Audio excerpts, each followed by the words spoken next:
আসসালামু আলাইকুম। সম্মানিত দর্শক শ্রোতা, আশা করছি আপনারা সবাই ভালো আছেন। আজকের এই ভিডিওতে আপনাদের সাথে একটি গুরুত্বপূর্ণ সর্বশেষ আপডেট নিউজ শেয়ার করছি। আপনারা জানেন ২০২৬ সালে আমাদের নতুন পে স্কেল ঘোষণা করার কথা। আমাদের নতুন পে স্কেল কার্যকরের লক্ষ্যে দফায় দফায় সচিব কমিটির বৈঠক অনুষ্ঠিত হচ্ছে। সর্বশেষ সচিব কমিটির বৈঠকে যে সিদ্ধান্ত হলো তা আজকের এই ভিডিওতে আপনাদের সাথে শেয়ার করব। আপনারা দেখতে পাচ্ছেন আমি দৈনিক শিক্ষা .com-এর ওয়েবসাইটে আছে। এখানে নতুন একটি সংবাদ ১৬ জুলাই ২০২৬ তারিখের এই সংবাদটি আপনাদের সাথে আমি শেয়ার করছি। এখানে সংবাদটি দেখতে পাচ্ছেন, নতুন বেতন কাঠামোর গেজেট আগস্টে। মানে এর আগে আমরা শুনছিলাম যে অক্টোবরের মাঝামাঝি সময় গেজেট প্রকাশিত হতে পারে, তবে সরকারের পক্ষ থেকে বলা হয়েছে গেজেট যখনই প্রকাশিত হোক না কেন জুলাইয়ের ১ তারিখ থেকে বকেয়া সহ মূল বেতনের যত % বৃদ্ধি করার কথা পুরোটাই পেয়ে যাবেন। এখানে দেখেন দৈনিক শিক্ষার এই মূল টপিকটা এখানে বলছে যে নতুন বেতন কাঠামোর সুপারিশ চূড়ান্ত করতে আরও ২-৩টি সভার প্রয়োজন হবে। সরকারি কর্মকর্তা কর্মচারীদের মধ্যে যেন কোনো ক্ষোভ বা অসন্তোষ তৈরি না হয়, সে লক্ষ্যে বর্তমানে প্রতিটি সবার খুঁটিনাটি বিষয়গুলো অত্যন্ত সতর্কতার সাথে খতিয়ে দেখা হচ্ছে। তার মানে এই যে সরকারি কর্মকর্তা কর্মচারীদের জন্য যে নতুন পে স্কেল ঘোষিত হচ্ছে, কোনো ধরনের সমস্যা হচ্ছে কি না এই বিষয়গুলো অত্যন্ত সতর্কতার সাথে খতিয়ে দেখা হচ্ছে, যাতে পে স্কেল ঘোষণার পরে কোনো ধরনের সমস্যা না হয়। এর আগে অষ্টম পে স্কেল ঘোষণার সময় এক ধরনের সমস্যা তৈরি হয়েছিল, বিশেষ করে এমপিওভুক্ত শিক্ষকদের জন্য। পরবর্তীতে মন্ত্রিসভার বৈঠকে এই বিষয়গুলো সমাধান করে নতুন করে প্রজ্ঞাপন জারি করা হয়। এই বিষয়গুলোও যাতে না হয় সেদিকে সতর্কতা অবলম্বন করা হচ্ছে। আমরা বিস্তারিত দেখি এখানে এই নিউজে কী বলা আছে। এখানে বলছে যে সরকারি চাকরিজীবীদের বহুল প্রত্যাশিত নবম জাতীয় বেতন কমিশনের সুপারিশ পর্যালোচনা কমিটির কাজ এখন শেষ পর্যায়ে রয়েছে। আর মাত্র ২-৩টি সভার পরেই কমিটি তাদের চূড়ান্ত প্রতিবেদন জমা দেবে। পর্যালোচনা কমিটির এই সুপারিশ মন্ত্রিসভায় অনুমোদিত হওয়ার পর আগামী আগস্টের প্রথম সপ্তাহেই নতুন বেতন কাঠামোর গেজেট প্রকাশিত হতে পারে। গতকাল বুধবার ১৫ জুলাই মন্ত্রিপরিষদ বিভাগের সম্মেলন কক্ষে মন্ত্রিপরিষদ সচিব নাসিমুল গনির নেতৃত্বে এ সংক্রান্ত একটি উচ্চ পর্যায়ের বৈঠক অনুষ্ঠিত হয়। তবে দীর্ঘ আলোচনার পরও গতকালের বৈঠকে বাস্তবায়ন সুপারিশমালা চূড়ান্ত রূপ দেওয়া সম্ভব হয়নি। নাম অপ্রকাশে অনিচ্ছুক পর্যালোচনা কমিটির এক সদস্য জানান, নতুন বেতন কাঠামোর সুপারিশ চূড়ান্ত করতে আরও ২-৩টি সভার প্রয়োজন হবে। সরকারি কর্মকর্তা কর্মচারীদের মধ্যে যেন কোনো ক্ষোভ বা অসন্তোষ তৈরি না হয়, সে লক্ষ্যে বর্তমানে প্রতিটি সবার খুঁটিনাটি বিষয়গুলো অত্যন্ত সতর্কতার সাথে খতিয়ে দেখা হচ্ছে।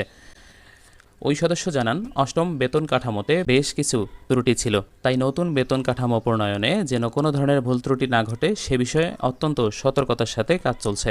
উল্লেখ্য ২০১৫ খ্রিস্টাব্দে অষ্টম বেতন কাঠামো ঘোষণার পর সরকারি বিশ্ববিদ্যালয়ের শিক্ষকেরা আন্দোলনে নেমেছিলেন। পাশাপাশি ওই কাঠামোতে এমপিভুক্ত শিক্ষকদের বেতন বৃদ্ধির বিষয়েও স্পষ্ট কোনো নির্দেশনা ছিল না। পরবর্তীতে বেতন বৈষম্য দূরীকরণ সংক্রান্ত মন্ত্রিসভা কমিটির মাধ্যমে এসব সমস্যার সমাধান করা হয়। পর্যালোচনা কমিটি সূত্র জানায়, কমিটির সদস্যরা ২০২৬ খ্রিস্টাব্দের ১ জুলাই থেকে মূল বেতন এবং ২০২৭ খ্রিস্টাব্দের ১ জুলাই থেকে ভাতা কার্যকরের বিষয়ে একমত হয়েছেন। তবে বিষয়টি নিজেরা চূড়ান্ত না করে মন্ত্রিসভা থেকে এ ব্যাপারে সিদ্ধান্ত চাইবে পর্যালোচনা কমিটি। নতুন বেতন কাঠামোয় সরকারি চাকরিজীবীদের মূল বেতন সর্বোচ্চ ১০০% পর্যন্ত বাড়ানোর বিষয়ে কমিটিতে আলোচনা হয়েছে। সব গ্রেডে সমান হারে বেতন না বাড়িয়ে নিচের গ্রেডের কর্মচারীদের বেতন তুলনামূলকভাবে বেশি বাড়ানোর পক্ষে মত দিয়েছেন কমিটির বেশিরভাগ সদস্য। মূল বেতনের সঙ্গে বাড়ি ভাড়া, চিকিৎসা ও যাতায়াত ভাতা সহ বিভিন্ন ভাতা পুনর্বিন্যাসের বিষয়েও কমিটিতে আলোচনা হয়েছে। ২০২৫ খ্রিস্টাব্দের ২৭ জুলাই নবম জাতীয় বেতন কমিশন গঠন করে বিগত অন্তর্বর্তী সরকার। ওই কমিশন গত ২১ জানুয়ারি তাদের প্রতিবেদন জমা দেয়।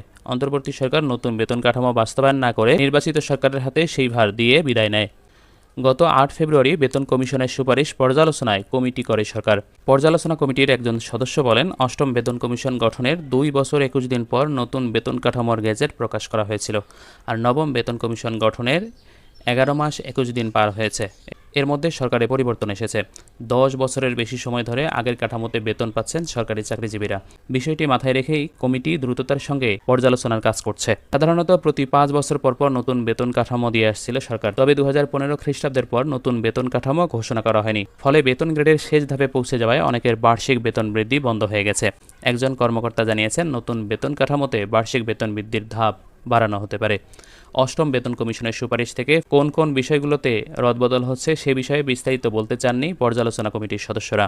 একজন কর্মকর্তা বলেন, মন্ত্রিসভাতেই বেতন কাঠামো চূড়ান্ত হবে। এর ফলে বিষয়টি এতটাই গোপনীয় রাখা হয়েছে, পর্যালোচনা কমিটির বৈঠকের এজেন্ডাও আগে নির্ধারণ করা হয় না।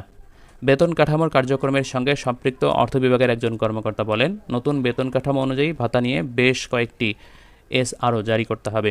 এখন সেসব এসআরওর খসড়া তৈরি করা হচ্ছে। পর্যালোচনা কমিটির সুপারিশ চূড়ান্ত হলে এসআরওগুলো হালনাগাদ করে রাখা হবে। মন্ত্রিসভার সিদ্ধান্ত অনুযায়ী এসআরও জারি করা হবে। সম্মানিত দর্শক শ্রোতা, আজকের এই গুরুত্বপূর্ণ এবং আপডেট নিউজটি এ পর্যন্তই। আশা করছি এই ভিডিওটি ভালো লেগেছে। যদি ভালো লাগে তাহলে অবশ্যই চ্যানেলটি সাবস্ক্রাইব করবেন এবং পাশে থাকা বেল আইকনটিকে অন করে দেবেন। আর এই ধরনের তথ্যবহুল আপডেট নিউজগুলো আমরা আমাদের এই চ্যানেলে প্রতিনিয়ত প্রচার করে যাচ্ছি। তাই সবার আগে সত্য এবং নির্ভুল তথ্য পেতে আমাদের চ্যানেলটি নিয়মিত দেখুন। আপনারা সবাই ভালো থাকবেন, সুস্থ থাকবেন। দেখা হবে পরবর্তী ভিডিওতে। আল্লাহ হাফেজ।